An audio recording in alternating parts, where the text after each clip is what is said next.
Picture this, the rain-slicked streets of Glasgow and Edinburgh alive with the hum of anticipation as the night falls. Down narrow lanes and behind unassuming doors, the sound of syncopated rhythms and brassy improvisation spills out into the Scottish night. Jazz, born in the heat of New Orleans, has found a second home here, thousands of miles away in Scotland's very own vibrant and smoky clubs. But this isn't just an imported sound.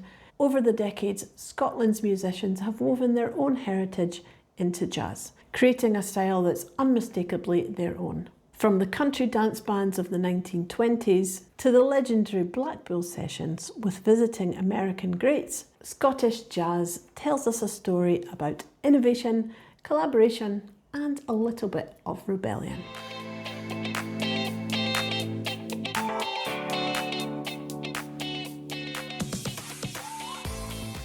Hello and welcome to the Scottish English Podcast, the show where we explore Scotland's history and culture, all while helping you improve your English.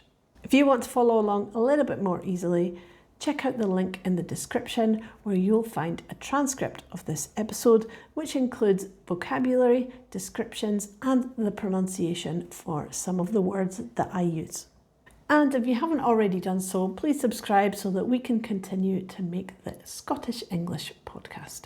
I'm Claire, and today we are diving into a hidden corner of Scottish music, jazz.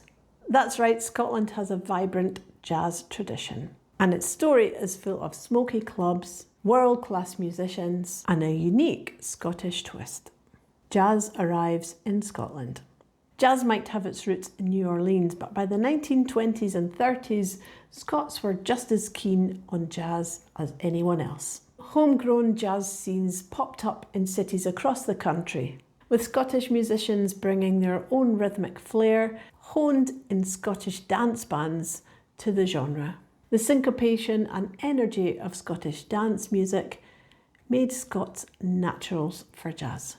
The Black Bull and the American connection. One legendary spot was the Black Bull Jazz Club in Milngavie, just outside Glasgow. In the 1970s and 80s, it became a hub where Scottish session musicians would jam with jazz greats from the US. These sessions were intimate after-hours affairs with whiskey flowing all night. The Scottish sound.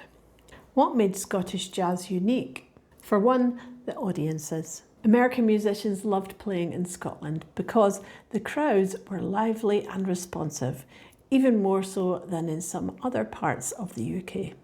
This energy pushed musicians to new heights. The Scottish approach to jazz was also shaped by the tradition of Scottish country dance bands, giving the music a distinct rhythmic drive. Learning from the masters.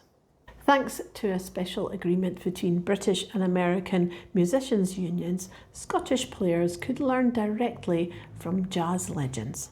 These collaborations meant that Scottish jazz wasn't just an imitation, it was a living, evolving scene, with local musicians absorbing techniques and styles from some of the best. Today, the legacy of Scottish jazz lives on in festivals and clubs across the country. The Black Bull's old reel-to-reel tapes, which were unearthed in 2015, offer a rare glimpse into the golden era. They capture not just the music, but the camaraderie and the creative exchange that defined Scottish jazz. So the next time you think of Scottish music, it's not just bagpipes and ballads, or even modern indie and electronic music. From smoky jazz clubs to international stages, Scotland swings with a style all its own. Thanks for listening or watching the Scottish English Podcast today. If you've enjoyed the show, give me a thumbs up and subscribe. And I'll see you in the next episode.